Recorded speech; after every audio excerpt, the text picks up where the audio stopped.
Hi, everybody, and welcome to Out of the Gate, Daily Racing Form's weekend handicapping preview program. I'm your host, Stan Illman. Let's see what's on tap for this week's edition of Out of the Gate. Daily Racing Form handicappers Mike Beard, David Aragona, and I will take a look at three stakes races from across the country. The Grade 3 Commonwealth Turf Stakes at Churchill Downs, the Artie Schiller Stakes at Aqueduct, and the Let It Ride Stakes at Del Mar. We'll also go to Craig Milkowski. He'll have the Timeform US pace projector for one of these major races, plus best bets, horses to watch, and lots more. So let's break Out of the Gate. We begin Out of the Gate with our Horse Watch segment. Let me take this opportunity to remind you that David Aragona's weekly Horses to Watch segment available right now at video.drf.com or the Daily Racing Form YouTube channel. David takes you through several horses to keep an eye on the NYRA circuit. Speaking of the NYRA circuit, NYRA analyst Mike Beer, you know I hate this type of year. It is cold, it is miserable, it is rainy. Speak to me of summer.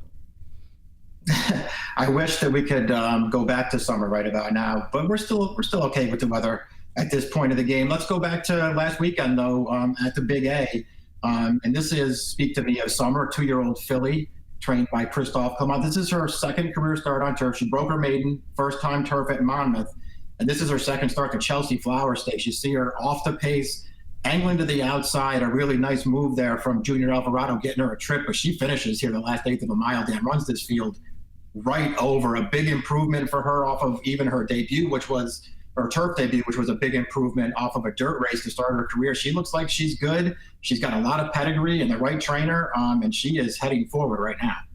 With Dennis's Moment and 8 Rings being upset in the Breeders' Cup Juvenile, you could argue that division is in some turmoil, but perhaps a new face showed up at Aqueduct last week. That's Independence Hall, who we're going to see just dominate the field in the Grade 3 Nashua Stakes. This was his second lifetime start. He won his debut at Parks with an 82 Beyer speed figure as the favorite, but here he earns a 101 Beyer, running off and hiding, winning by 12 lengths over the previously unbeaten Meru. He is by this red-hot first crop stallion, Constitution. He's a half to 3 black type earners, Spiral Stakes winner Black Onyx, Quality Council, who placed in the graded Nashua about 9 years ago, and another stakes winning synthetic horse named Francois. This is the female family of Breeders' Cup Sprint winner Desert Stormer, so this horse has some pedigree, and boy, he's on his way right now. 2 for 2 for trainer Michael Trombetta. It'll be interesting to see if they try 2 turns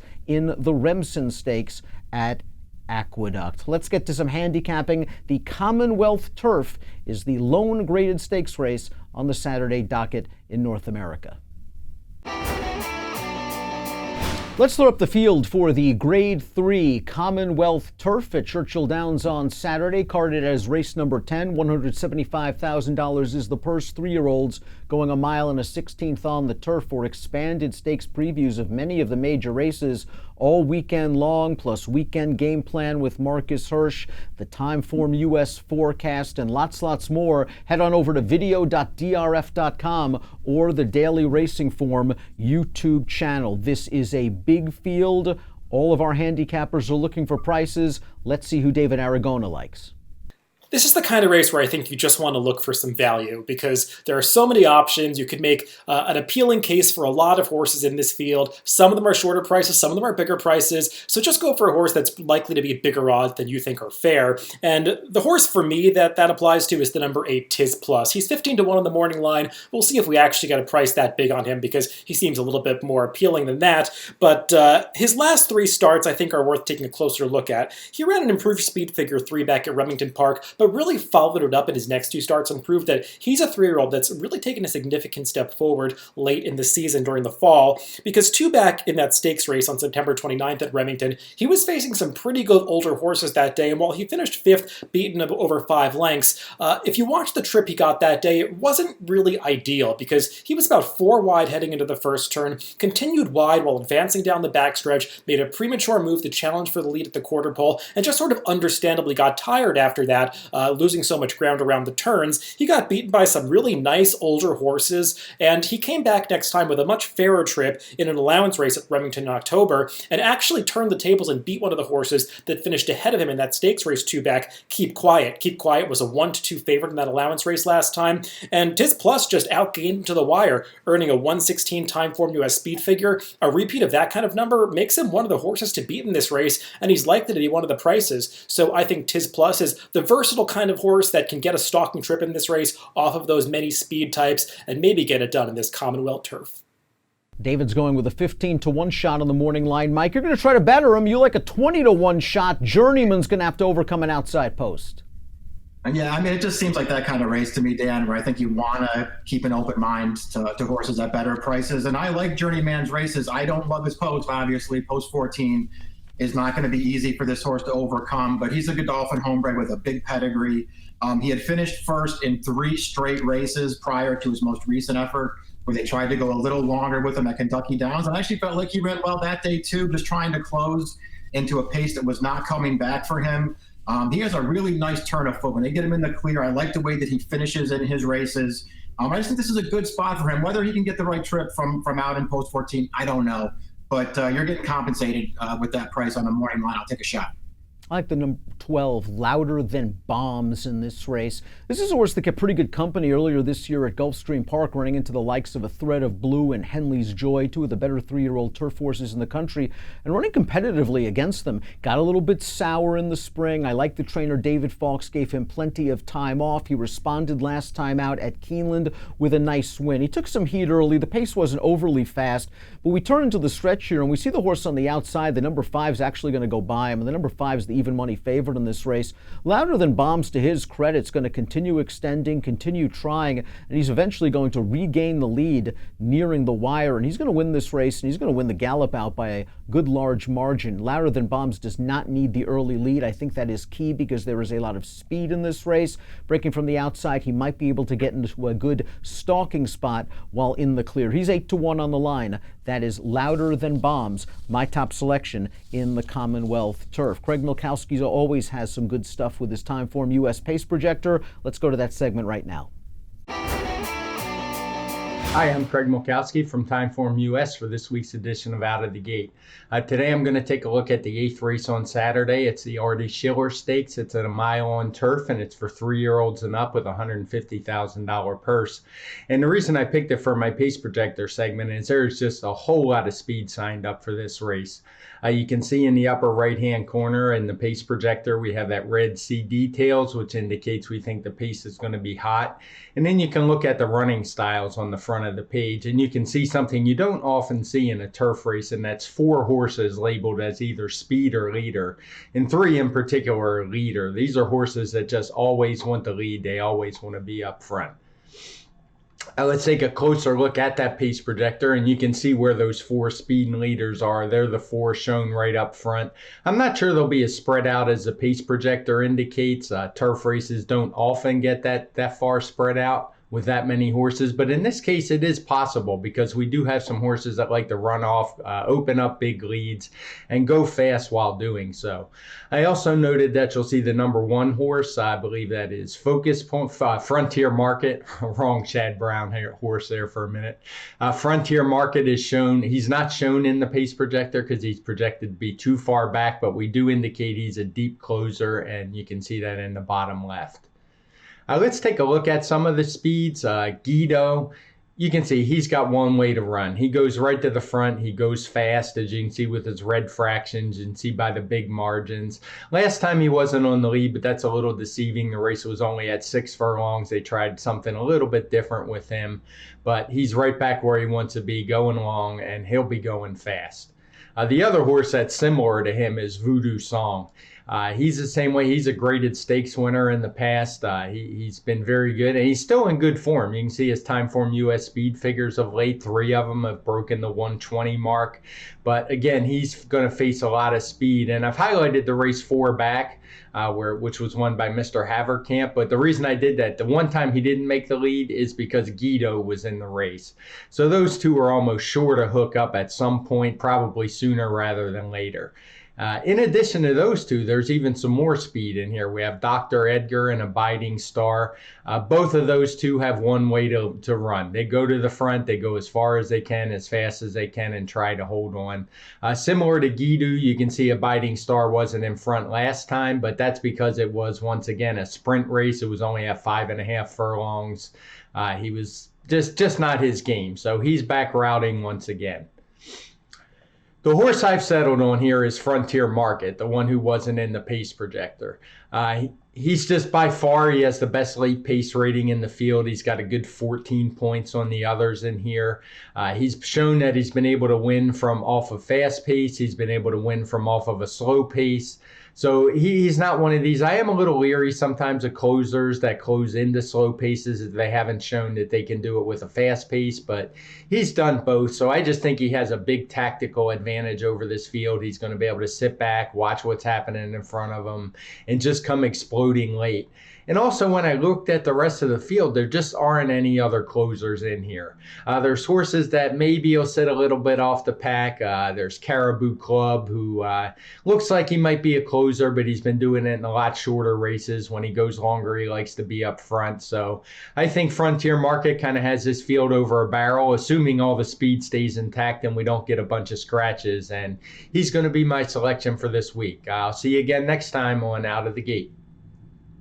Are you a horse player looking to raise your game? For over 120 years, expert handicappers have relied on Daily Racing Form as their must-have source for news and data, featuring exclusive buyer speed figures, Timeform US pace figures, and integrated replays. DRF Formulator is the most powerful handicapping tool on the market today. Use what the pros use. Go to drf.com/formulator and enter code DRFTV to get your first card free. drf.com. Raise your game. So you think horse racing is all about fancy hats and mint juleps? But horse racing is a big business in the Commonwealth, from the breeding shed to the racetrack. It's all part of a multi-billion-dollar industry. So I bet you're wondering, where do I start? We all have the same answer. U of L, U of L, the University of Louisville. We're all graduates of the Equine Industry Program. So what are you waiting for? The U of L Equine Industry Program has been developing leaders for over 32 years. Apply today. Storm from Racing Blue, a breakthrough in sports nutrition for horses.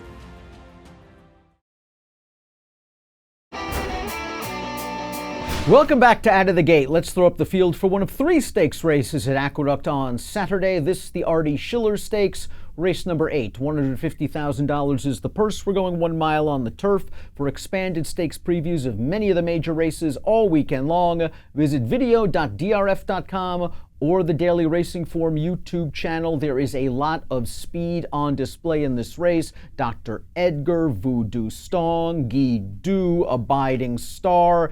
It looks like it's going to set up for a closer, and our colleague David Aragona thinks he's found the right one.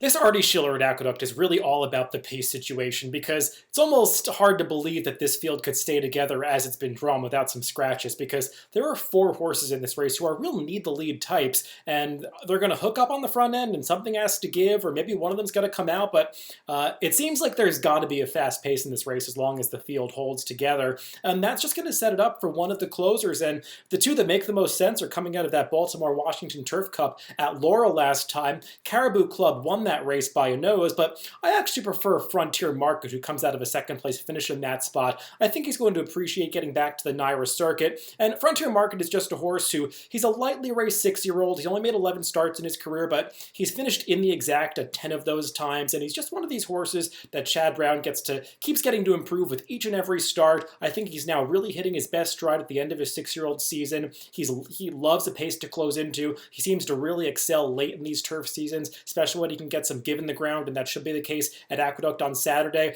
I just think Frontier Market makes a lot of sense, and he's getting his main rider, Irad Ortiz, back aboard. Certainly doesn't hurt to have him on after last week's Breeders' Cup successes. So I think Frontier Market just makes a lot of sense in this Artie Schiller, and I'd hope to get somewhere around the morning line of 3-1.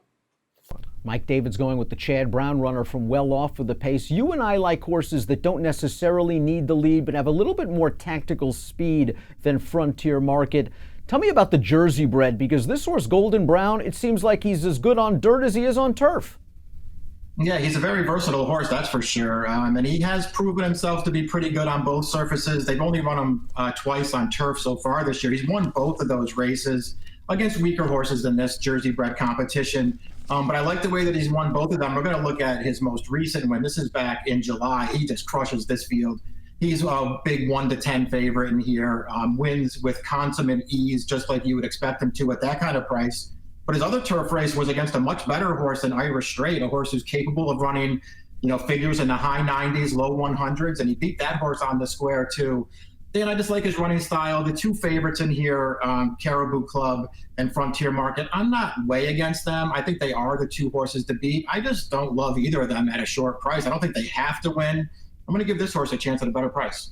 I like the running style for my top selection, the number 4, Just Howard. I liked his third-place effort in the Dixie on the Preakness undercard. He beat a nice horse in Divisadero on the square in the Grade 3 Oceanport 3 starts back. And last time out, he ran okay behind Caribou Club and Frontier Market. That race just seemed to fall apart late. Just Howard was up close to the pace, and he was kind of herded down into a tight spot in between horses in mid-stretch. I think he's going to sit a similar trip to Golden Brown. I think those horses are going to get the jumps on the Caribou Clubs and the Frontier Markets. They're both going to be good prices. Mike's top pick is 12-1. Just Howard, 10-1. Jose Ortiz has the mount for Graham Motion. We'll move from Aqueduct to Southern California, but we'll stay on the turf for the Let It Ride Stakes.